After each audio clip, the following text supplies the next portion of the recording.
육과를 다 좋아하시는군요. 아니 어제는 좀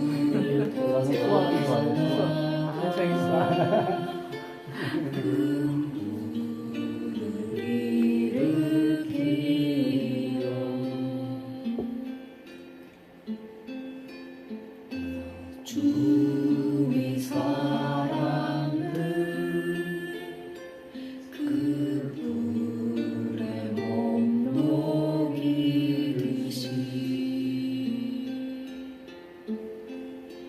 주님의 사랑이 같이 한번 경험하며 그의 사랑 모두에게 전하고 싶으니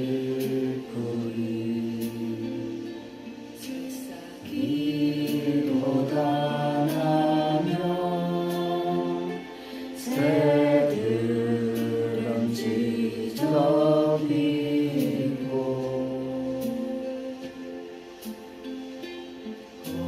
꽃들은 피어나 화창한 봄날이라네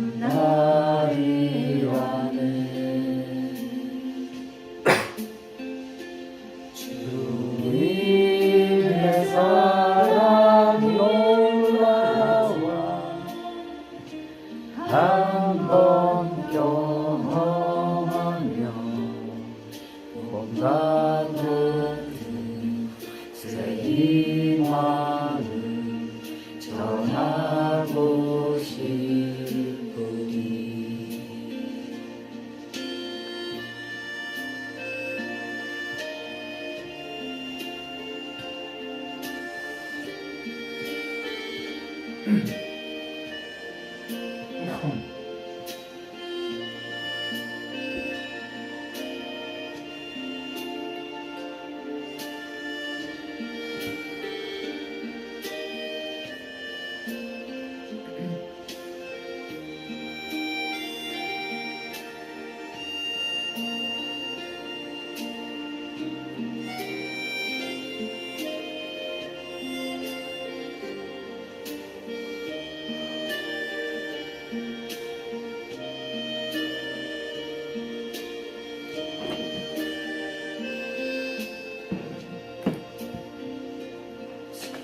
구여 당신께 이 기쁨 전하고 싶소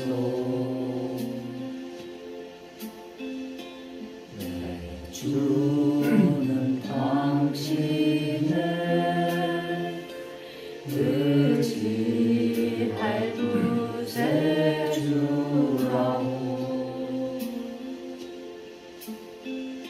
산 위에 올라가서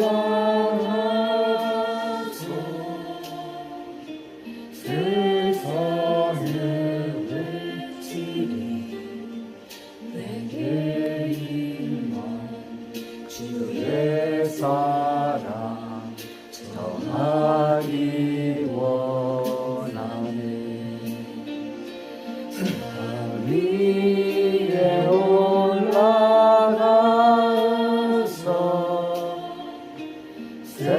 세상에 외치리 내게 임한 주의 사랑 전하기 원하네.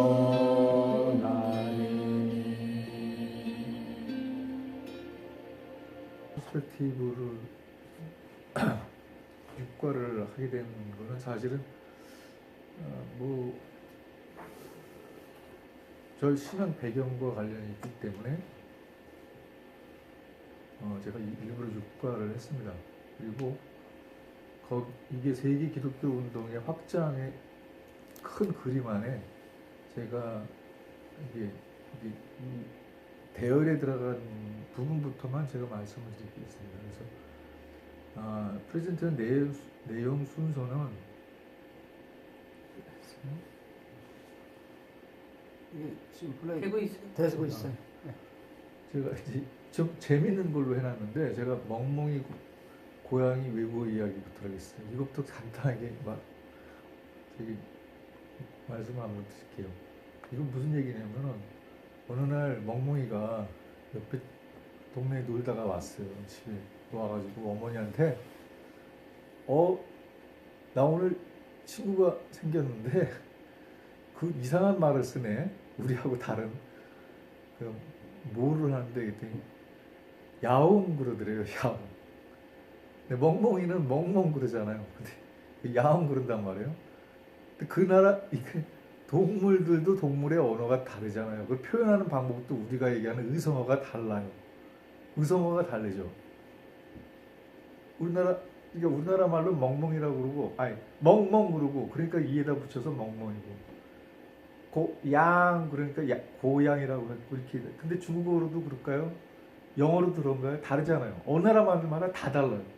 동물 세계도 그래요. 근데 이게 이제 사람들이, 그러니까 창세기부터 저는 이제 제가 창세기 쪽에 굉장히 그 관심이 많았던 게 창세기가 모든 인류의 기원이었고 이 창세기 바벨탑 사건은 굉장히 저는 중요하다고 생각해요. 왜 그러냐면은 바벨탑 사건의 하나님의 의도가 왜 바벨탑에서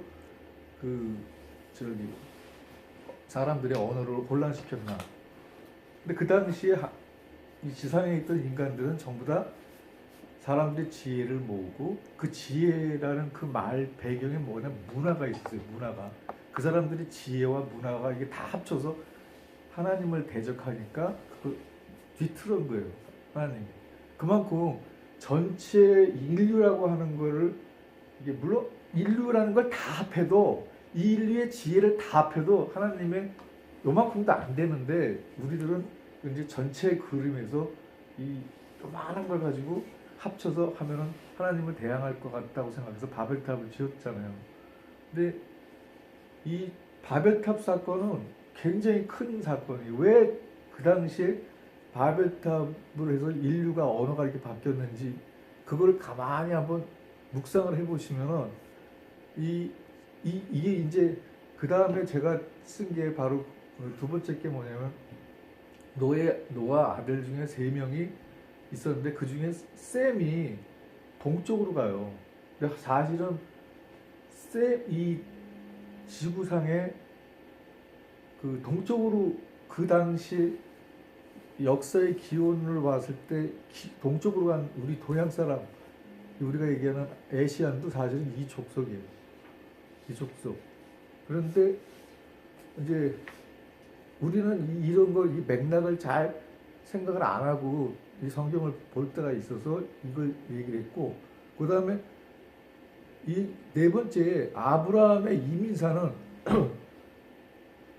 그러니까 예수 시대에도 그랬지만 그게 기황이든 그 당시에 기황이든 정치적인 압박이든 생명의 위기를 느꼈을 때 사람은 이동하게 돼 있어요. 동물이 이동하잖아요. 먹을 게 없으면 이동하듯이 사람도 이동을 해요. 그 이동의 스토리예요. 어떻게 보면 성경도 쭉 이제 이동을 하다가 거기 정착을 해서 살게 되면 정착민이 되고 그렇지만 초반에는 그 수렵 시대라고 들어보셨죠? 수렵 시대. 그러니까 농경 시대 전에는 수렵이에요 다. 사냥을 해서 먹고 살고 그 시대에는 무기가 있어야 되니까 무기를 개발하고 하는 게 인류의 역사잖아요. 근데 그것이 성경에는 그런 식의 자세한 건 안 나왔지만 우리가 추측해 볼 수 있잖아요. 지금 모든 청동기나 이런 것들이 있을 때. 근데 분명히 그 당시에는 수렵 시대였었어요. 수렵. 사냥을 해서 하다가 그 다음에 방목을 해가지고 양을 이렇게 치거나 동물을 때로 이렇게 하면서 물 있는 데로 찾아다니면서 거기서 방목을 하다가 정착을 하면은 그 다음부터 농경 사회로 바뀌는 거예요. 이 사회가. 근데 그거 이제 큰 그림을 제가 말씀을 드린 거예요. 예수 시대에도 그러니까 핍박에 의해서 어린애를 죽인다고 하니까 이주하고 인류 역사는 이주의 역사예요. 근데 이 이주의 역사를 제가 왜 얘기를 하냐면은 중국과 한국이 제가 이제 아까 전체적인 세계의 흐름 중에서 중국과 한국만 제가 한국 사람이니까 중국과 한국만 먼저 제가 얘기를 하고 싶은 거예요.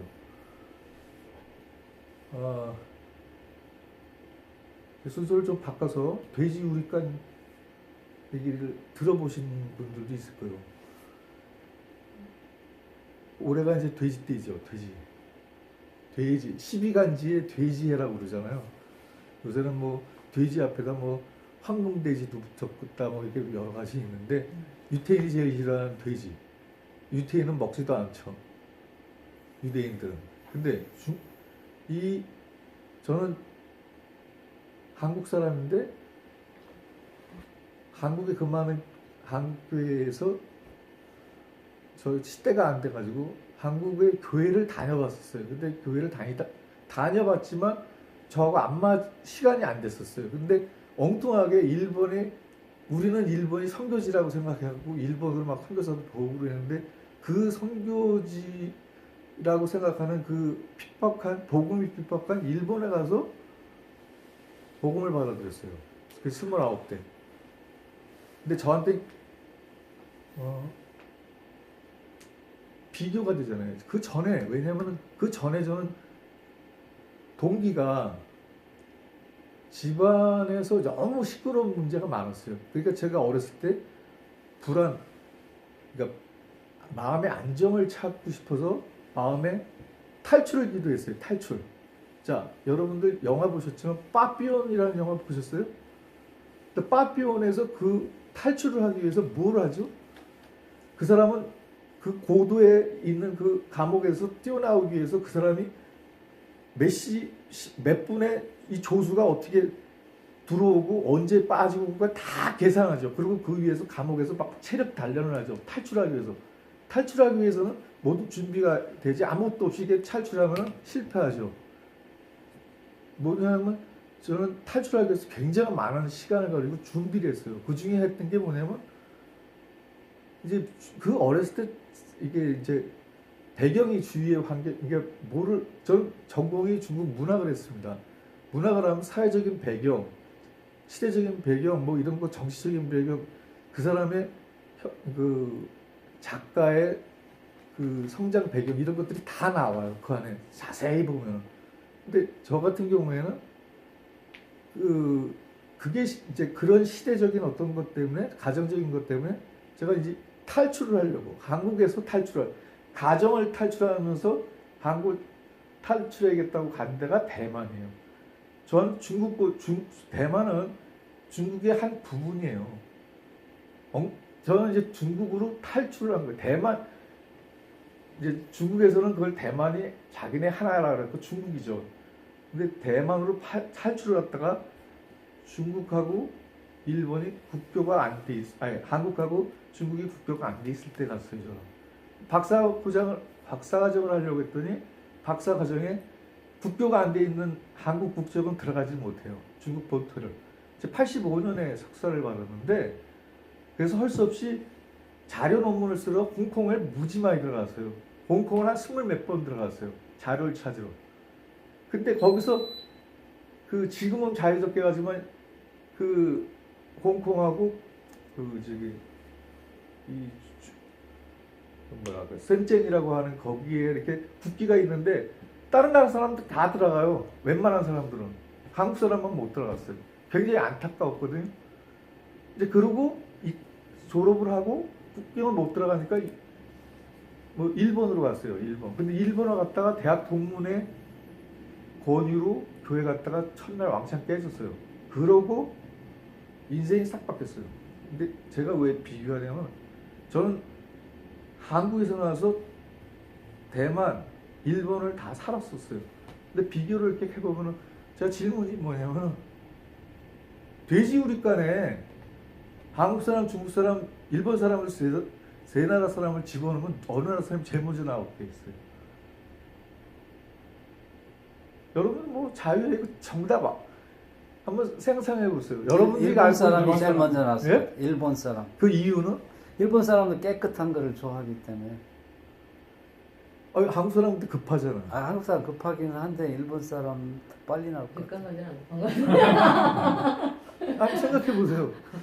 뭐 누가 난센스 같은데 이거. 아니 넌센스인데 제가 이게 저는 다 겪어봐가지고 이런 질문을 드리는 한국 거예요. 사람이 제일 먼저 나온다는 답이 나와야 될 것 같은데. 그 다음에 누가 나왔겠어요? 일본 사람이요. 일본 사람이? 예. 한국 사람이 먼저 나오고 일본 사람. 예. 그 다음 세 번째 돼지요. 돼지요? 예. 그래서 왜 돼지요? 중국 사람들 너무 중국 사람 더러워서. 너무 더러워가지고. 돼지가 먼저 돼지가 나왔어. 이게 한국 사람들이 갖고 있는 생각이에요.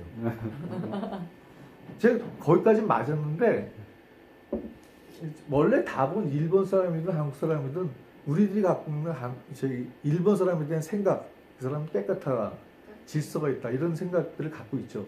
문화적인 요소나 직접 가서 경험을 했던 이게 우리들의 이 문화를 갖고 있는 문화관의 틀이에요. 근데 왜 제가 이걸 던졌냐면은 우리들이 알고 있는 일본 사람, 우리들이 알고 있는 한국 사람, 우리들이 알고 있는 중국 사람. 중국 사람들은 더러워서 중국 사람이 튀어나온 게 아니라 돼지가 태어난다고 보통 그렇게 얘기해요. 제가 주일학교에서 주일학생들한테 그 얘기하면 처음에 까까까 웃어요. 그러니까 저는 집중력을 요구할 때 처음에 맨 처음에 이게 그냥 넌센스로 이렇게 일부러 하지만 마음에는 답은 따로 있어요. 근데 그렇지가 않은 거예요. 왜냐하면 걔네들한테 이걸 설명하면 이해를 못해요. 어린애들은 경험이 전혀 없으니까. 근데 여러분들은 이제 선교라는 거는 어제 국경에서 여기 넘어가는 그런 개념이 아니라 문화권이라고 그랬잖아요. 문화 얘기, 언어와 문화. 자, 여보세요. 미국 살면서 오늘 아침에 반찬 드셨지만 전부 다 한국 음식이죠. 제가 이거를 이민사라고 그랬잖아요. 이민사라는 거는 인류 역사의 이민사는 이 사람들이 어딜 가도 자기의 언어와 문화는 갖고 가게 돼 있어요. 그래서 여기 있는 사람들도 100년이 넘었지만 김치, 고추장 먹고 살아요. 재료만 구하면.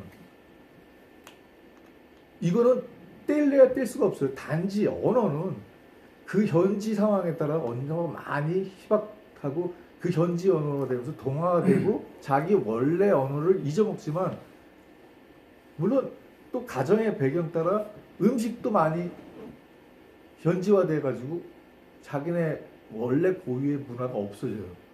없어지는 정도가 다 달라요. 그 민족성에 따라. 한국 사람을 우리가 여기서 중국만 제가 할게요. 한국하고 한국 사람이 중국 사람한테 부르는 그 좋지 않은 명칭이 있어요. 그게 뭐죠? 자꾸 이렇게 오늘 예, 떼놈이요. 떼놈? 예. 그 떼놈이 무슨 뜻인 줄 아세요? 때가 많아서 때문에. 원래 때로 다녀서. 때가 많이 껴서? 때가 큰 사람이란 뜻인가요? 때놈이요? 떼놈이요? 떼놈이 떼자는 예. 물이라는 뜻이잖아요. 그러니까. 그런 거예요? 진짜? 물이 그러니까 이게 아니 그거 말고 우리가 저희 중국집 가자 그러면 어디 가자 그러잖아요. 짱깨. 짱깨라 그러죠. 그러니까 이게 서로 이웃 나라에서 부르는 명칭이 달라요. 한국 사람들은 짱깨라고 불러요. 그럼 짱깨가 뭔지 모르니 중국어를 모르니까 짱깨가 뭔지를 몰라. 서로 옆에 나라가 바로 옆에 나라에 지금까지 역사가 4,000년, 5,000년 같이 있을 때 제일 가깝게 영향을 주고받았던 나라예요. 우리 짱깨가 뭐예요? 근데? 아니 그러니까 처음 제 들었어요. 침략을 당하고 조공을 바치고 많이 그런 역사가 있지만 가장 그러니까 이와 입술의 관계예요. 가장 바람을 막아주기도 하지만 가장 보호해주기도 하고 가장 밀접해요. 여기서 스페인어를 쓰는 이 남미하고 우리하고 지금의 역사 교류가 된 지가 얼마 안 되잖아요. 50년도 안 돼요. 이거는 지리학적으로 같이 가까워질 수가 없었잖아요. 지금은 비행기 때문에 좋아졌지만. 근데 바로 옆 나라에 대해서 몰라. 근데 가장 옆 나라가 우리나라에 열강의 침입을 받았거니와 앞으로도 이거를 끊지 않아요. 멀리 있는 나라가 우리나라를 와서 공략을 하거나 어떻게 하지 못해요. 대부분 지리적으로. 왜냐면 국민을 다 이동하지 못하니까. 근데 바로 옆에 나라를 잘 이해를 못해. 제 키포인트는 거예요. 이해를 못하는 거예요. 조금만 관심이 문제예요. 관심. 제가 미드웨스트를 학교를 빌려갖고 중앙장로교회에서 2년을 제가 사역중국어를 가르쳤었어요. 무료로 가르쳤어요. 제가 굉장히 실망했어요. 한 28명 정도 있다가 무료니까 사람들이, 저도 잘못했지만 무료니까 사람들이 이게 뭐 이렇게 흐지부지 돼요. 2년 질질 끌어가지고. 그리고 이쪽 비엔나 1년, 여기 1년 있고, 제가 LA에 파견 나가면서 그걸 중지시켰어요. 그러고 나서 안 되겠다 생각하고 2014년에 제가 미드웨스트를 빌려서 토요일날 강의가 없어서 거기서 그 정식 서티피케이션 그 과정으로 해서 1년을 했어요. 봄학기, 가을학기. 근데 너무 몰라요. 중국을 모르고 일본을 너무 몰라요. 우리는 바로 옆 나라를 모르면서 표면적인 것 같고 미국을 아는 척하고 그런다고. 그냥 언어 이렇게 뭐 신문에 나오는 거 이런 거 이거 말고 직접 가보면은 많이 차이 나요. 근데 너무 몰라. 그러니까 그러니까 지피지기 백전백승이에요. 근데 너무 몰라. 선교도 마찬가지예요. 저는 선교 현장에 있으면서 제가 이거를 제 터닝 포인트 중에 1번이 한 번 있었고, 한국에 들어와서 제 딸이 대만에서 태어났어요. 제 처가 대만 사람이에요. 그때 문화 충격이 처음에 딱 있었어요. 그게 뭔지 아세요? 문화라는 걸 처하고 결혼해서 몇 년이 됐어요. 저 애가 늦었어요. 4년 있다가 애를 낳았는데, 어머니는 좋은 미역국을 담궈줘라라고 이제 처갓집에서 산후조리를 하느라고 데리고 갔어요. 이제 제가 그걸 가져가서 어머니가 사주셔가지고 미역을 좋은 걸 딱 들어갔어. 그런데 미역을 딱 본 장모님이 아니 이거를 왜 먹이냐는 거예요. 자, 이게 문화 충격이에요. 저는 가정에서부터 문화 충격이 몇 번 있었어요. 제가 올해 결혼 34주년이거든요. 근데 문화라는 거를 굉장히 쉽게 생각하면 오산이에요. 언어만 된다고 되는 게 아니에요. 문화의 뿌리에는, 언어의 뿌리에는 문화가 있어요. 이게 다 하나란 말이에요. 근데 그냥 겉핥기로 딱 보면 어떤 실수들이 있는지 제가 얘기를 하는 거예요. 저는 이게 퍼스펙티브의 그 범주에 들어가든 안 하든 제가 처음에 14년 들어가면서 저거는 했어야 되는데 하는 것들을 해요. 왜냐? 한철호 선교사님도 말레이시아나 이쪽 지역에 좀 계셨고, 손창남 선교사도 인도네시아만 계셨던 분이에요. 물론 다니긴 다녔죠. 한 나라에, 저 6번째 나라입니다. 여기가. 최소한 1년 이상 거주한 나라가 6번째예요. 제가 이 퍼즐을 이렇게 그리면은 그 나라가, 그 언어가 이 퍼즐로 했을 때 6개, 저는 6개의 큰 스펙을 갖고 있는 거예요. 딴 사람은 한 사람. 여기서 그냥 미국에서, 한국에서 미국을 오신 분은 하나예요. 하나 스펙이. 그것도 미국이라는 큰 나라는 스펙도 되게 많이, 다시 세분하면 되게 큰 거예요. 근데 그거를 하나의 스펙을 가지고 들이대면은 실수예요. 선교 현장에서는. 절대. 제가 복음선교회라는, 중국 복음선교회라는 데가 85년에 생겼어요. 그 복음선교회의 초기 멤버가 대학 1년 선배예요. 애를 이제 그 보러 병원에서 이제 산후조리 끝나고 이제 산후조리 한다고 그래서 미역을 사갔는데, 미역을 시어머니가 못 먹이게 하는 거예요. 한국식으로 이상하다. 왜 안 되지? 그래서 이제 이거 그래도 이거 좋다고 한국식이니까 저는 이제 제가 아버지니까 한국 문화식으로 산후조리 이렇게 합니다. 그거 드렸어요. 그랬더니 억수로 끓여드렸어. 소고기 넣고 해서 설사하더라고요. 진짜. 그 장모님의 말씀이 맞았던 거예요. 장모님이 했는 건, 미역은 냉한 음식이에요. 냉한 음식. 산후하는 사람한테 냉한 음식을 먹으면 설사한대. 이상하다. 우리는 괜찮은데 왜 그러지? 그럼 마찬가지예요. 미국 사람 감기 걸리면 차가운 물 잔뜩 넣고 얼음 당 넣고 코카콜라 마시죠. 그래도 그게 회복이에요. 우리하고 문화가 다르니 문화라는 게 그렇게 무서운 거예요. 문화 잘못 이해해갖고 싸움도 돼요. 국가 간에. 국제 의전에서. 그러니까 아주 실수하면 안 되는 게 외교관이 제일 먼저 주의하는 게 뭐냐면 멕시코 전임 멕시코 대사가 제 중학교 대학교 동창이에요. 전비호라고. 지금 성균관대 본교로 가가지고 지금 교수하는데 그 친구는 실전에 능하잖아요. 외교 생활 30년을 넘게 했으니까 교수를 하고 있어요. 외교관들한테 가장 중요한 게 뭐냐면 그 나라의 의전이에요. 의전. 의전 되게 중요해요. 문화를 잘못 이해해가지고.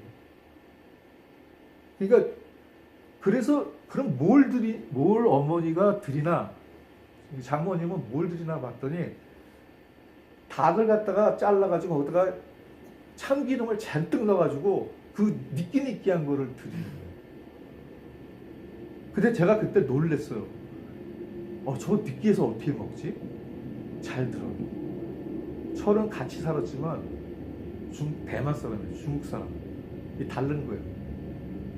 항상 저는 집에서 그걸 그런 것들이 몇 번 있어요. 충격.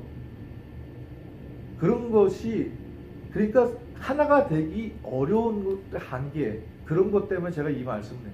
한계라는 게 있어요. 항상.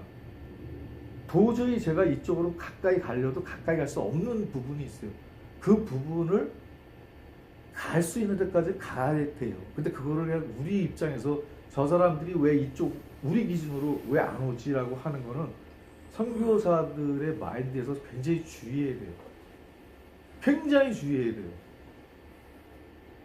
제가 이제 다시 중국 복음선교회라는 데를 갔다가 우리 선배분을 만났어요. 대학교 졸업하고 나서 처음이에요.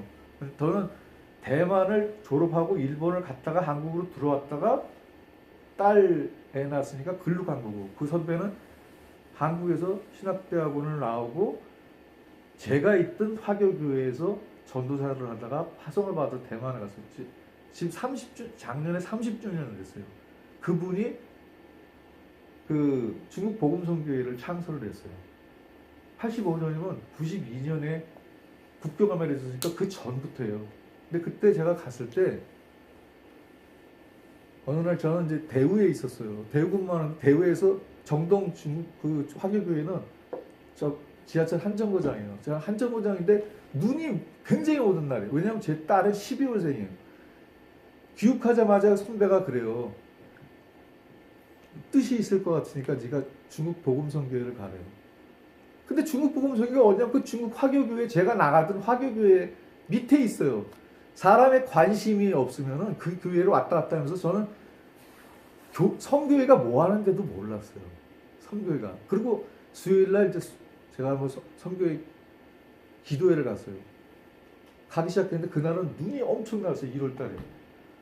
그런데 저는 서울로 그때는 제가 사실은 믿음이 잘 이렇게 처음에는 굉장한 그 체험을 했지만 이제 그건 나중에 얘기가 너무 길어지니까 하여튼 한국에 들어와서 화교교회를 갈 수밖에 없었어요. 처가 한국말을 전혀 모르니까. 그래서 화교교회를 갔고 화교교회에서 그때 컴퓨터가 없을 때 타자를 쓸 수 있는 사람이 없었어요. 대사관에서 직원 하나밖에 없었어. 그래서 처가 타자를 칠 수 왔었어요. 타자는 우리 같은 타자가 아니에요. 이거 중국 타자는 이렇게 해갖고 부스로 우리가 치는 거예요. 그걸 칠 수 있는 사람이 없었어요. 이구가 완전히 교회 측에서는 인재가 왔다고 처음부터 이제 교회 인벌브가 됐어요. 근데 제가 그 교회 그 1층에 교회가 3층 건물인데 1층에 선교회가 있어요. 근데 선교회가 뭔지도 몰랐고 교회는 알지만 이거 또 선교회는 뭐야? 이런 수준이었었어요.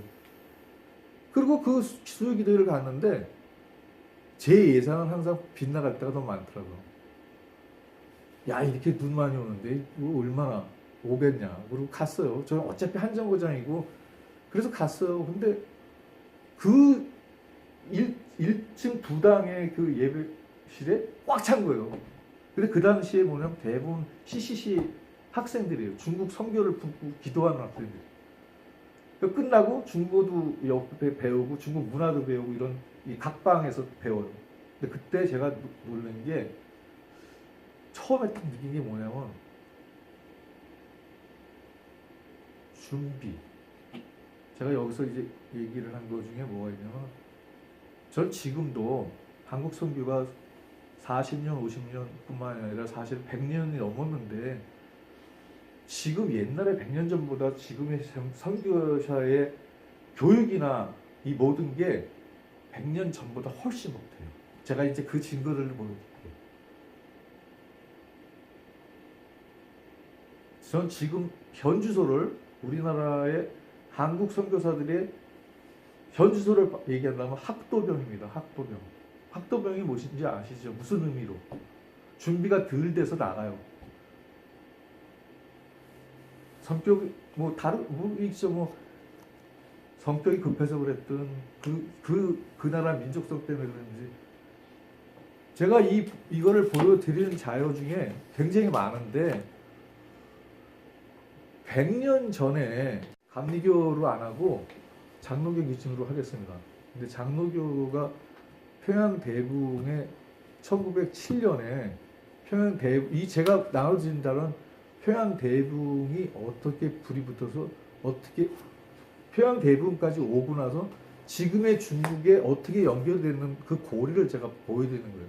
그래서 이거를 한 거예요. 이웃 나라예요.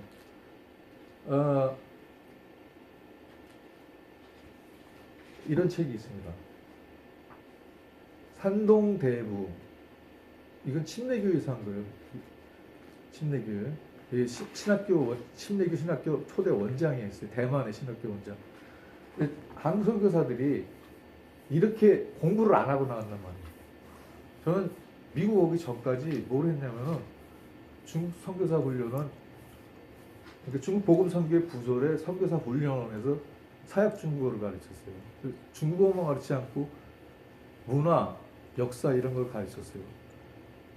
2년제였었어요 원래. 다 신학대학 나오고 저기 안수받고 하는 선교사로 했던 사람도 들어왔고 해서 훈련을 받아요.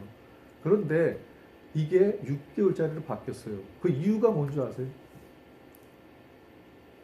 왜 그렇다고 생각하세요? 우리 국내 선교사 하시니까 우리 지승남 선교사님 아실 거예요. 더. 왜 그렇게 됐다고 생각해요? 2년제예요. 신학대학 3년을 나왔고 아니면 4년제 학부를 나왔고 근데 왜 이것도 교육을 훈련을 2년씩이나 하니까 교회들이 이해를 못하는 거예요. 교회들이 이해를 못해. 아 빨리 해서 보내지 어디서 뭐 선교사라고 파송을 해놨는데 파송식도 했는데 뭐 국내에서 머무르러 이게 한국의 실정이에요. 지금 대부분 그래요. 이거 뭐예요? 뒤에서 후방에서 기도나 물질로 여러 가지 지원하는 선교사나 나가는 선교사가 어떻게 돼 있어요? 전부 다 특히 나가는 사람들은 학도병이에요. 준비도 안 되고 총알바지 같이 갔다가 희생되고 지쳐서 들어오기 일쑤고 이래요. 우리 지금은 엄청난 물량을 들어보는데 효과 면에서는 굉장히 적어요. 옛날보다 그 많은 선교사가 많이 나가 있지만 그 나간 선교사에 대한 투자된 돈이나 이런 모든 노력에 비해서 아웃풋이 굉장히 적다는 게 지금 그게 우리나라의 선교의 현실이에요. 우리는 숫자만 과시하죠. 지금 제가 그것도 이제 그 퍼스펙티브에 나온 1900년도, 1980년도 이렇게 해서 나온 거 다 보셨을 거예요. 지금 어떻게 돼가고 있는가. 축복의 이 복음의 그 다음 주자가 지금 어디로 가는지 대충 나와 있어요. 근데 그거를 착실하게 밟아가지 않고 숫자로만 그냥 우리가 밀고 나가면 어떻게 되는지는 아주 불보듯 뻔해요. 근데 지금도 그거를 반복하고 있다고요. 준비되지 않은 군인을 현장으로 보내. 학도병이에요. 학도병. 수준. 저는 물론 저 개인적인 표현일지 모르지만 학도병이라고 생각해요. 준비가 덜 됐어. 근데 한국이 아까 2년제 교육을 1년제로 바꿨다가 그것도 그 후원해주는 교회나 이런 데서 납득을 못해서 결국은 6개월로 바뀌었어요. 이게 현실이에요. 우리나라에. 대부분 큰 교회에서도 다 그래요. 그럼 여기서 우리가 국내에서만 교육하는 게 아니라 현지 데리고 가서 현지 교육을 시켜요. 근데 이해를 못하는 거예요, 교회는. 어제 그 한철호 선교사님이 얘기했듯이 많은 교회들은 교회하고 선교회를 잘 구분을 못해요. 목회자들은. 교회가 먼저인지 선교가 먼저인지 잘 몰라요. 닭이 먼저인지 계란이 먼저인지 잘 이걸 몰라요. 그러니까 우리는 습관대로 우리가 받아서 나 은혜 받아서 내가 목회자로 헌신했고 그래서 이제 목회자로 했지만 그게 거슬러 올라가서 내가 어디서 복음을 받았고 그게 맨 처음에 시초가 선교사가 외국에서 와서 받았다는 그거에 대해서 이 고리가 끊겨졌어요. 위에 거를 옛날 거를 잘 기억을 못하고 몰라요. 목사님들이 신학대회에서 역사 과목, 교회 역사 이런 거 관심 별로 없어요. 그냥 따라가니까 하지. 그리고 그때 그걸 끝나요. 그 다음에 안 파. 근데 우리는 지금이 있기 전에 과거가 다 있었기 때문에 이 과거가 단절된 게 아니라 있어요. 다 있어, 자료가. 저는 이제 그런 맥락에서 이거를 쭉 만든 거예요, 자료를. 자,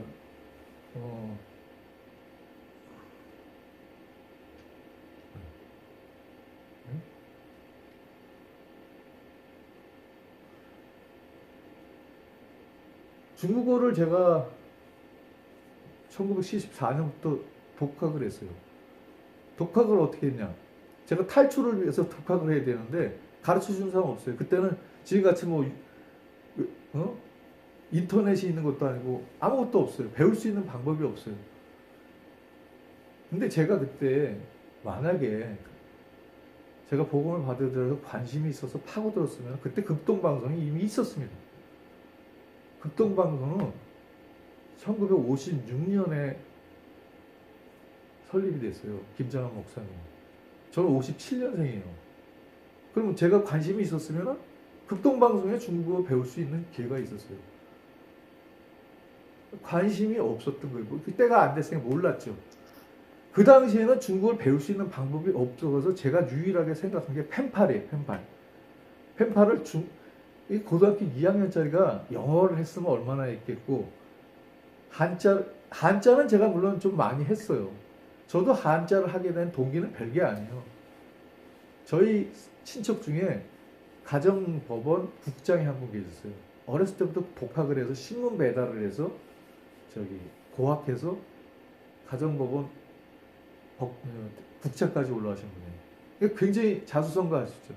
근데 옛날에 지금 문화 단절이 얼마큼 돼 있냐면 지금 젊은이들은 한자 보면 모르잖아요. 대부분 교육을 그렇게 해놔서 북한은 주체의식 박정희 때 자주의식인가 뭔가 이런 식으로 해서 한자를 병행하다가 없앴다가 병행하다 이렇게 되었잖아요.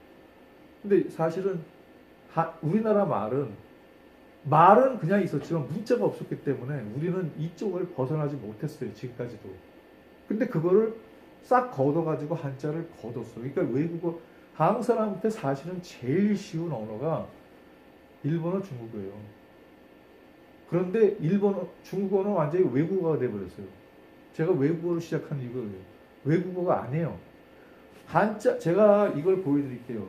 58%가 다 한자 말입니다. 우리나라 말 자체가 지금. 그걸 한자서 싹 바꿔서, 이게 이런 거 기능이 있죠. 딱 누르면 한자로 바뀌고, 이거 보면은 이렇게 많아? 그러고 나서 중국에 관심이 없는 사람들은 뭐 이렇게 하면, 그거 우리나라 말하고 발음이 비슷하네? 이렇게 대답하는 게 한국 사람들. 비슷할 수밖에 없죠. 한국어는 중국의 고음이에요. 고음. 이게 옛날 음입니다. 옛날 음을 갖다가 빌려 썼어요. 그러니까 비슷할 수밖에 없죠. 그러니까 이걸 조금만 관심이 있으면 되는데 중국이라는 데를 모르고 중국어가 뭔지 한국어를 잘 구사하려면은 사실은 한자를 많이 알면 돼요. 근데 그 당시에 그 법관의 그 사법부에 계셨던 그분이 주로 다룬 게 뭐예요? 법전이죠, 법전. 법전 지금도 뭐로 돼 있어요? 영어로 돼 있나요? 우리나라 법전 한번 보세요. 다 한자예요. 반 이상이. 그러면 그 사람들이 고시 볼 때, 지금 젊은 세대들이 고시 볼 때 고역입니까? 안 고역입니까? 고역이에요. 배우지 않은 한자를 고시 공부하느라고 다시 또 그걸 공부를 해야 돼요. 저는 한자를 배우자는 제창하는 게 아니에요. 이 교육이 이런 현실이 있어요. 일본은 어떤가? 일본은 지금 그대로 쓰죠. 병행. 일본 문자 보셨을 거예요. 한자 섞여 있다가 중국어나 히라가나가 쫙 섞여 있잖아요. 병행을 할 수밖에 없어요. 병행에 유리한 점이 있어요. 왜냐면 앞에다가 한자를 딱, 예를 들어서 밥 먹다, 다베루라는 말을 쓰고 식자를 딱 썼어요. 그 다음에 이쪽에는 베루. 이렇게 썼어요. 다베루는 먹다, 우리나라 말에 먹다예요. 먹다인데, 그거를 한자를 앞에다 식자를 딱 써놓고 베루 써놓으면 딱 보면 먹다라는 식자가 있기 때문에 식자 한자의 상형이라고 하는 그거의 이점을 상당히 활용을 하는 거예요. 근데 우리는 그걸 다 폐쇄했어요. 우리나라 이 문화, 교육 역사에서 아주 우둔한 정책이에요. 중국의 간체자라고 해갖고 지금 이거 간체가 이거 옛날에 우리 거하고 다르네 이런 얘기들을 많이 하죠. 근데 사실 그 한자는 간체자에 대해서 제일 관심이 있는 나라는 어디냐면 중국이 아니에요. 자기 나라 건데 일본입니다.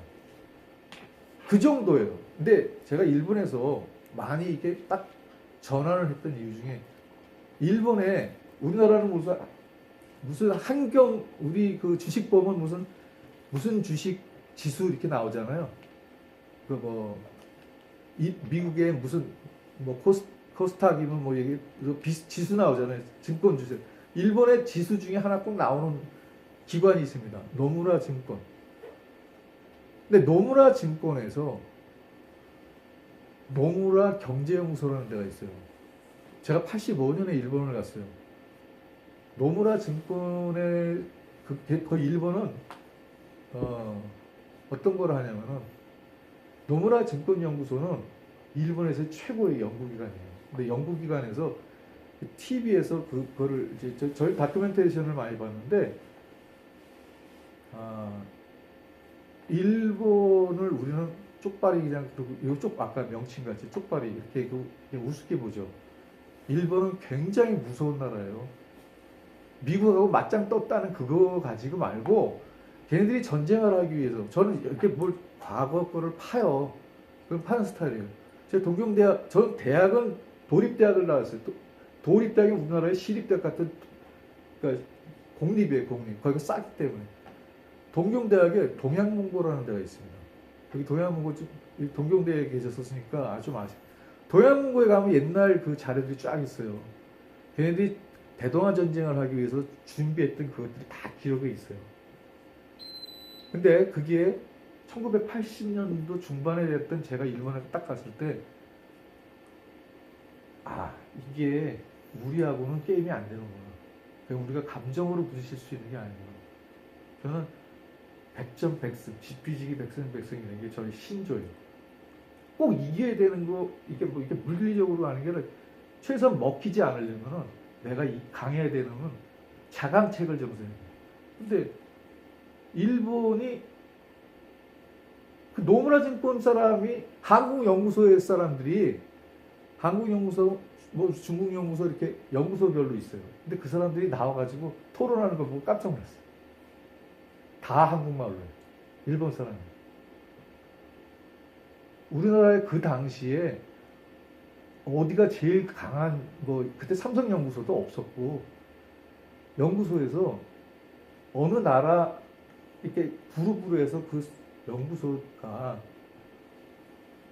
그 나라를 연구하는데 그 나라 언어로 자기네끼리 토론을 해요. 일본어로 하는 게 아니에요.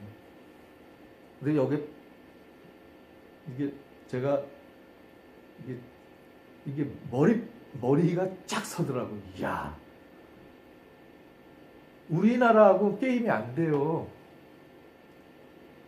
전 일본을 찬양하는 것도 아니에요. 중요한 거는 우리가 했어야 될 것들을 안 한 거예요. 준비가 안 됐어요. 우리나라 자 재벌들이 이병철 삼성 창립 사람이나 정주영 이런 사람들은 연초에 하는 일이 있어요. 뭔지 아세요? 우리나라는 그때 특파원도 별로 없고 해외 지사들도 없었어요. 돈 들여가지고 연말 연시에 일본 가서 고급 호텔에 모아서 참모진 데리고 가서 일본에서 해외 특파원을 많이 보냈기 때문에 거기서 경제 추세들을 르뽀로 쫙 발표하면 그거를 쭉 보고 우리나라는 이걸 어떻게 연결해서 사업을 어떻게 해야겠다고 하는 계획을 세우는 게 재벌 총수들의 늘래 하는 일이에요. 이게 우리가 경제력이 늦고 나니까 뭐 자체 파견도 많이 했고 그렇지만 그만큼 이게 차이가 난단 말이에요. 미국 대동아 전쟁을 하기 위해서 일본이 인구 1억을 초과하려고 애들 많이 나라고 했던 정책서부터 이런 걸 쭉 보면은 별로 준비 없이 전쟁을 할 수가 없잖아요. 뭘 하기 전에 성경에도 나오잖아요. 준비 안 하고 뭘 하는 거는 어리석은 짓이에요. 근데 준비를 안 한다는 거예요. 그냥 선교사 딱 나가. 그럼 뭐 선교사가 그때부터는. 근데 선교사가 나간다고 그냥 선교사가 아니에요. 준비가 돼. 그러니까 비행이라는 과정이 어저께 얘기했어요. 비행이라는 과정이 되게 길고 참 중요해요. 근데 비행을 잘 안 하고 나간단 말이에요. 그리고 와서 폼 잡아요. 1년, 나 몇 년 차? 1년 차, 2년 차, 그 폼 잡아요. 제가 이런 일이 있었습니다. 이제 저희 그 각지를 이제 현지에 가서 어떤 상황인가를 보러 가야 돼요. 그래서 제가 갔는데 심천은 홍콩 바로 밑에 위에 있는 심천이라는 그 개방 도시예요. 등소평이 개방한. 근데 거기를 갔는데 최 목사라는 분이에요. 근데 그분이 온누리교에서 파송한 선교사야. 나이가 꽤 드셨어요. 근데 이제 인사를 드렸어요. 그때 어디서 사역하셨어요? 그랬더니 저기 그 연변 쪽에 있다가 내려오셨대. 그래서 그 연변 쪽에서 중국어 하세요? 물어볼 수 있잖아요. 그랬더니 중국어 못한대. 그럼 저 뻔해요. 저쪽에서 중국어 못하는 상태에서 있었으면 조선족하고 같이 했구나 하는 걸 안단 말이에요, 우리는. 근데 이분이 소개를 하는데 그래요. 최 목사 선교사입니다. 이러더라고, 맨 처음에. 근데 앞에 왜 목사라는 말을 붙여도 전 이해가 안 됐어요, 맨 처음에. 그냥 왔으면 선교사지. 그냥 무슨 목사 선교사. 나중에 알고 봤어요. 현지한테 들었더니 그게 뭐냐. 끝발하는 거예요, 끝발.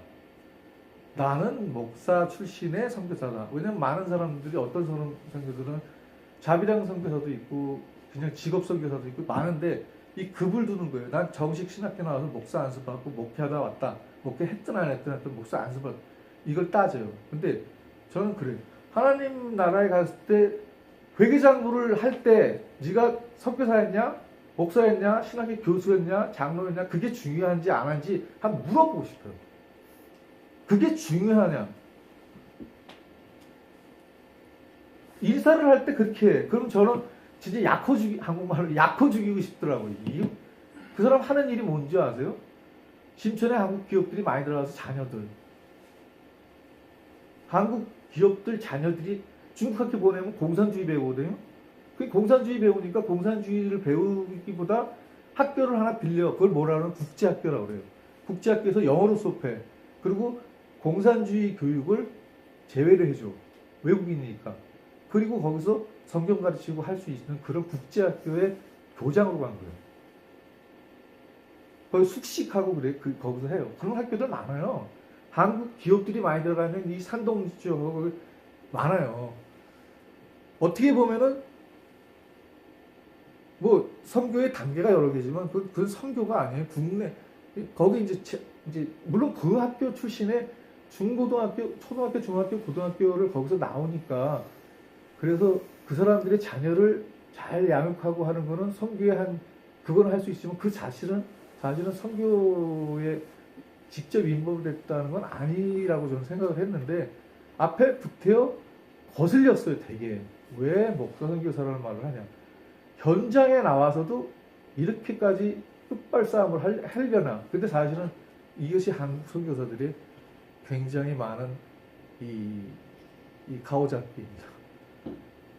이게 지금 문제예요.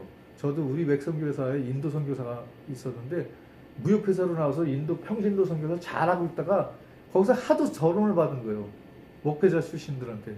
그래서 나중에 그 사람이 40몇인 유인식 목사라고 총신 들어와서 나중에 50대에서 나왔어요. 다시 그 인도로. 얼마나 이게 저기 이제 왕따를 당했죠. 선교사끼리. 급을 따지니까. 근데 이런 면에서 상당히 그거를 해봐야 되고요. 자, 지도를 쭉 보면은 이 지도는 중국 지도를 제가 여기다 이렇게 위에다 해놨는데 저 중국도가 뭐같이 생겼어요? 우리는 토끼 같다고 그러는데 저게 뭐예요? 무슨 동물 같이 생겼어요?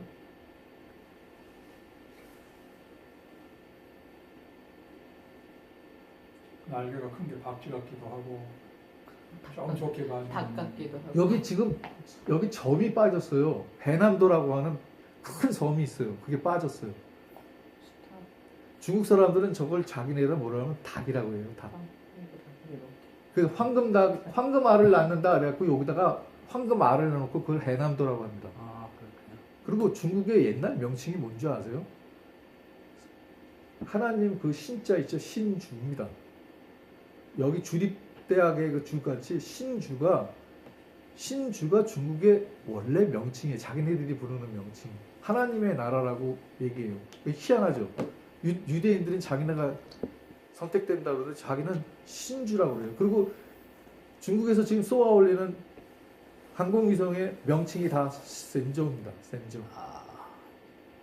걔네는 나름대로 자기네 5,000년 되는 역사를 과시하려고 자기네 뿌리를 가지고 찾아서 명칭을 가지고 쓴 거예요. 자, 그런 게 있고, 그 다음에,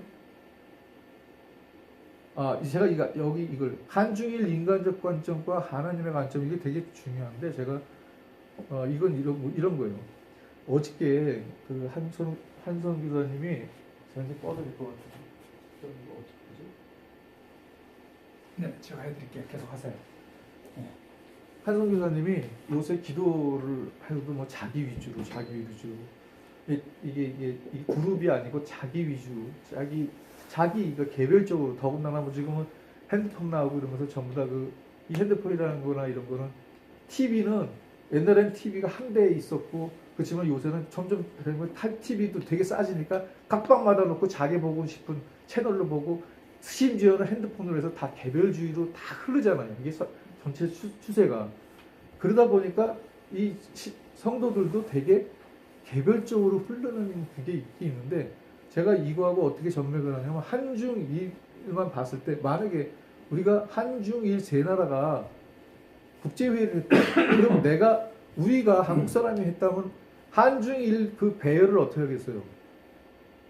우리나라에서 주최하면 당연히 우리가 한중일 하죠. 그 뒤에를 누구를 넣겠어요? 중국을 넣겠어요? 일본을 넣겠어요? 그 나라하고 관계가 좋고 그런 나라를 먼저 넣어요. 그렇죠? 예. 일본에서 했을 때 일본이 자기 걸 맨 앞에다 안 놓고 중국이나 한국 걸 넣는 걸 보셨어요? 어느 나라랑 똑같아요. 그럼 무슨 얘기냐면 그 나라 이거를 한참 우리나라하고 중국하고 무역 분쟁이 붙었을 때예요. 고춧가루 사건 때문에. 고춧가루 사건 아세요? 이게 그러니까 옛날 고춧가루 사건하고 조기 사건이 있었어요. 조기를 황해도에서 이쪽 서해안에서 잡아다가 이 남포를 하는 거예요. 남획을 했어요. 중국 선이. 그래갖고 그거를 이제 무역 분쟁이 붙었어요. 거기다가 고춧가루 때문에 고춧가루 우리가 고추량이 적으니까 중국에서 재배를 해서 들어왔어요. 근데 거기다가 색소가 들어간 걸 막 섞어가지고 그걸 무역 분쟁을 시켰어요. 근데 그게 핸드폰하고 연결이 됐어요. 그때 삼성 핸드폰이 중국에 한참 잘 팔릴 때예요. 중국에서 우리 중지에 결국 누가 손들었더라? 한국이 손들었어요. 이 처리를 잘못했어요. 왜냐면 뭐라고 신문에서 발표했냐면은 중국에서 나온 고춧가루에 색소도 들고 그 제조 과정에 저희 기생충이 나왔다. 그렇게 됐어요. 그래서 중국이 화가 나가지고 우리나라의 롯데에서부터 좋은 거를 다 수거해가지고 메이드 인 코리아의 김치를 해보니까 너희도 다 있더라. 이렇게 맞장구 친 거예요. 그러면서 외교 분쟁이 있어가지고 이거를 딱 수입 금지. 직격탄을 맞은 거는 삼성. 그리고 삼성에 업고 있는 한국 경제가 직격탄을 맞았어요. 바로 옆이에요. 우리는 일본이 한국 전쟁 때문에 우리한테 덕도 받지만 우리도 중국 때문에 덕을 본 거예요. 사실 이 이웃 나라는 함께 어우러져서 잘 하면 되는데 이게 정치 역사적으로 원래고 정치적으로 이용하니까 이런 문제가 자꾸 생기거든요. 근데 이런 처리를 미숙하게 해서 이 국제 문제, 정치 문제뿐만 아니라 선교에도 똑같다고요. 제가 이 얘기를 한 건 뭐냐면 사람들은 자기 위주로 생각해요. 그래서 자기 위주로 해서 가까운 나라를 먼저 집어넣고 나한테 힘이 될 것 같다 그러면 중국을 먼저 넣고 일본을 넣어요. 근데 하나님 보고 계시는 그게 서해 안에 있는 그 조기가 이쪽에서 잡아가면 메이드 인 코리아고 이쪽에서 잡아가면 메이드 인 차이나지. 그게 다 하나님 건데 사람이기 때문에 우리는 우리 걸로 본다고요. 우리 팩토로만 본다고요. 그게 제한이 돼 있어요. 그거 하루아침에 무너질 수도 없고 무너지기 힘들어요. 그러니까 우리는 우리 팩토로 가지고 우리 팩토라는 게 우리가 보는 그 그릇가나 이게 이런 보는 용어 가지고 한 나라를 보고 옆에 나라를 보고 판단을 하면은 선교 현장에도 똑같이 예외가 없습니다. 실패하기 일수예요. 이거를 먼저 걷어내야 돼요. 그래서 제가 이걸 잠깐 한 거고, 그 다음에 이거 조선, 어떤 사람들이 요새 카톡에다 뭘 보냈냐면, 조선은 초승, 외국 사람이 왔는데 한국 사람한테 너희 나라가 뭐냐 그러니까 조센이라고 그랬대. 초승. 그러니까 너희 나라는 저 한국도 유태인가 선택당한 민족이다 뭐 이렇게 했다는 글을 이렇게 올리더라고요 요새. 근데 사실 그게 아니고 그 당시에 조선 외국인 선교사들이 막 왔을 때가 한국은 일본의 통치 시대예요. 그때는 일본이 통치했기 때문에 그때 조선이라는 표현을 일본 발음으로 했을 때 조센이에요. 조센. 그래서 조센인데 원리도 모르고 뭐 그냥, 그러니까 우리는 예를 들어서 북경으로 있는 사람도 있고 베이징으로 중국식으로 있는 것도 여러 가지잖아요.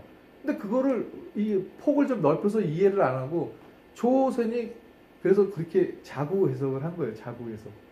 자기 아전인수격으로 해석을 해서 조선은 그런 식으로 해서 한 게 아니에요. 누가 만들어낸 얘기 같고, 원래 그 당시에 조선은 차오시엔이에요. 중국 발음으로는. 중국 사람들은 지금도 차오시엔이지만 중국 사람들이 한국 사람을 뭐라고 부르는지 아세요? 우리가 아까 짱뼈라고 했죠. 짱뼈는 나쁜 말이 아닙니다. 짱뼈는 괴자가 뭐냐면 법궤 할 때 괴자입니다. 법궤, 우리 성경에 나오는 거 법궤. 괴짜기, 괴짜. 장은 장악할 장자입니다.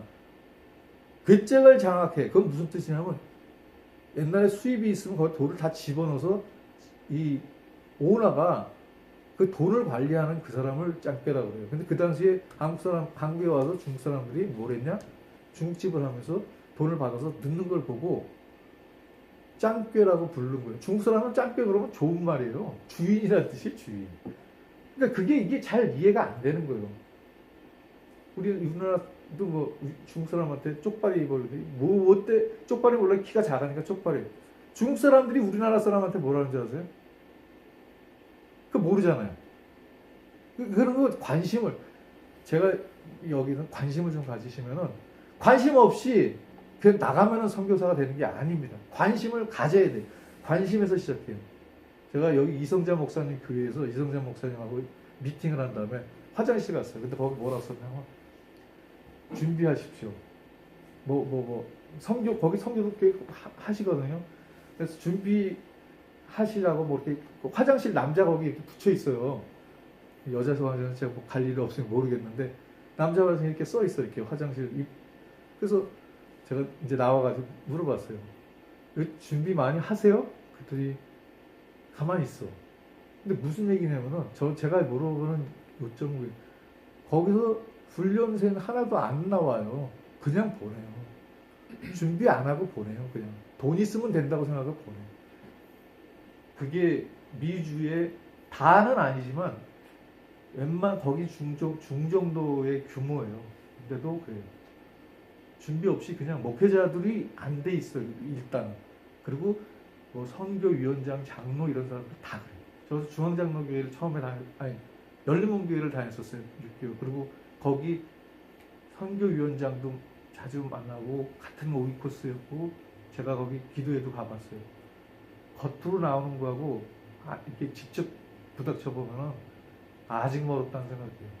그냥 돈 있고 남들이 하니까 우리도 한번 하자는 식으로 하는 주먹구구식이 많다고요. 그렇다고 그러니까 그거 실제로 그런 것 때문에 자, 맨 마지막 이건 제가 여기다가 여기다 제가 이거 드렸어요. 이거 좀 한번 보시고 제가 이걸 지금 여기 있는 거를 언더우드 선교사 영적 선교사 이거를 한번 했습니다. 자, 아까 어저께 점심 먹을 때 저희 위에 그게 있어요. 햇빛 제가 여기다 놨는데 거기다가 누가 꽂아놨더라고요. 제가 다시 오래돼가지고 찍었는데 거기 뭐라고 써있냐면 장로교회 언더우드 선교사가 이 부인이 쓴 겁니다. 부인이. 그 저기 위에 있어요. 한번 올라가서 보세요. 그 탑 낫스라고 하는 상투라고 하는 책, 한국 조선의 상투라고 하는 그 책인데 거기에 맨 앞에는 이렇게 썼어요. 그냥 남편과 함께 복음 불모지 조선에서 힘들게 개척했지만 지난 날들 회복할 때 이 책을 남편에게 드립니다. 이게 책 헌정문에 나왔고 뒤에 중요한 건 뭐냐면 뭐라고 써있냐면 장래 조선의 선악을 세계의 선악을 좌우할 능력의 중국이에요. 그리고 가장 가깝고 친근하고 공동 인식의 조선. 하나님 나라 확장을 위해서 복음으로 이 땅을 정복하기 위해서 하나님의 전능과 최고의 정예로 훈련된 화살이 될 것이다. 이게 누구예요? 화살이 될 것이라고 하는 것은 중국이 아닙니다. 조선입니다. 그래서 100년 전에 이미 이 선교사는 영적인 통찰력으로 하나님이 조선을 사용해서 중국이 하나님 나라 확장의 열정을 예견했어요. 100년 전입니다. 자, 100년 전부터 서구 선교사들은 한국에서 사역만 하지 않았어요. 반드시 외국 선교사도 많지만 우리나라 이게 선교사들이 지금 그냥 기회가 대신 보세요. 감리교 같은 거는 두루신학교 가시면은 감리교 해외 선교 역사는 거기 다 있어요. 국내 선교 말고 해외 선교. 거기 가보시면은 그분이 사역비를 어떻게 썼는지, 뭘 어떤 건지 편지고 뭐고 다 있습니다. 근데 그거를 누가 들춰보냐고. 안 들춰보죠. 근데 그 상황은 시대 환경은 바뀌었지만 이 굉장히 중요한 거예요. 그분들은 다 기록에 남겨요. 우리는 갔다 왔어. 근데 축적이 안 돼. 특히 한국 사람한테 넘겨줄 뭐가 없어. 그냥 누가 왔으면 끝 그러고 가요.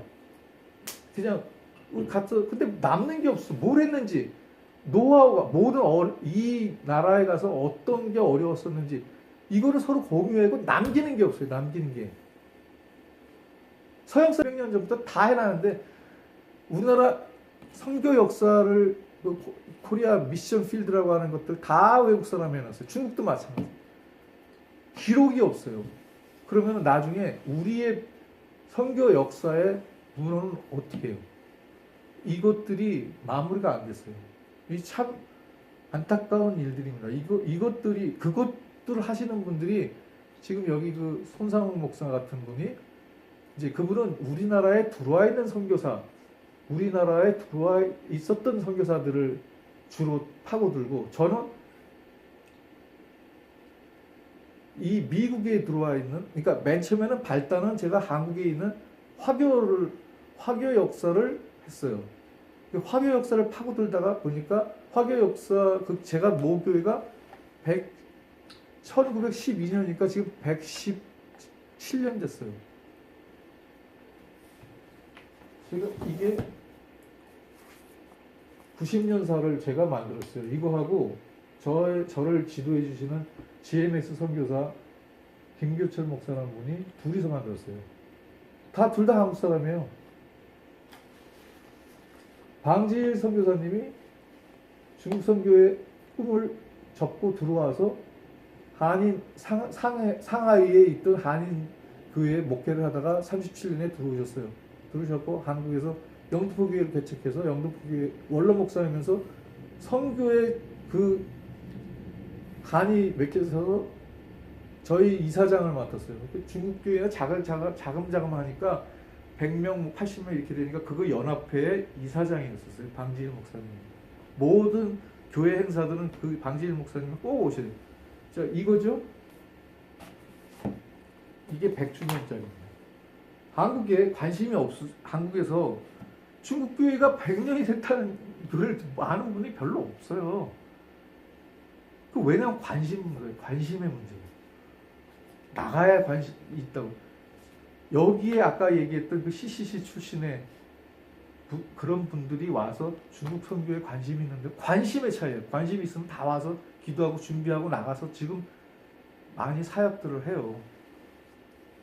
근데 관심을 안 하면은 준비할 마음도 없고, 그분들이 벌써 10년 전부터 해서 지금 잘 하고 있어요. 저희 그 동역자 중에 처음에 이분은 외대 중국가 출신이에요. 여기 모리슨 출판사 최순환 목사라고 있는데, 이분이 외대 중국가를 나왔어요. 저보다 후배인데 합신을 나왔어요. 그래갖고 무역회사로 홍콩에 나갔다가 자비랑 선교를 했어요. 텐트메이커로 무역회사에서 중국을 드나들면서 했는데, 선교사들이 에러점을 발견한 거예요. 뭐냐? 한국 성경은 잘 알아. 근데 중국 선교사로 나갔는데 제일 기본이 뭐야? 언어인데 거기서 한국말로 할 거냐고. 중국말을 했는데 중국말을 못 하잖아. 자, 그러면 중국말을 어떻게 해야 되나? 그래갖고 이분이 중국가 출신답게 중국어에 발음을 달아놨습니다. 세계에서 중국어에 발음을 달은 첫 번째 성경책이에요. 근데 이거를 한국 사람이 했어요. 근데 중국어, 한국어, 옆에 한국어입니다. 한국어. 이걸 보고 미국에서 선교사들이 봤어요. 이야, 뭐 괜찮네, 아이디어. 중국 사람들 이 발음이 필요 없잖아요. 중국 성경에 이게 없어요. 발음이. 그래가지고 이걸 보고 여기다 영어 앉혀주세요. 그래가지고 지금은 미주에 이게 온라인에서 팔아요. 그것도 이렇게 한국말로 돼 있습니다. 머리 쓰는 거. 이렇게 팔아요. 그러니까 그러면은 발음이 붙어 있으니까 얼마나 절약이 돼요. 발음이 있으면 한국 발음으로 읽지 않고 중국 발음으로 조금만 배워가면 금방 할 수 있어요. 이런 필요한 거를 연구하고 훈련시키고 해야 되는 과정을 안 하고 막바로 갔다가 나중에 이런 게 있어요. 그래 몇 년에 가 있다가 중국 선교 한다고 하는 사람이 몇 년이 된 다음에 이걸 나중에 이런 게 있어요. 이래요. 그럼 그 사람은 그동안 뭐 했냐 말이에요. 준비를 좀 하고 뭔가를 해야 되는데 준비를 안 하고 가는 거를 제가 지적하기 위해서 그런 거고, 그 다음에 이거는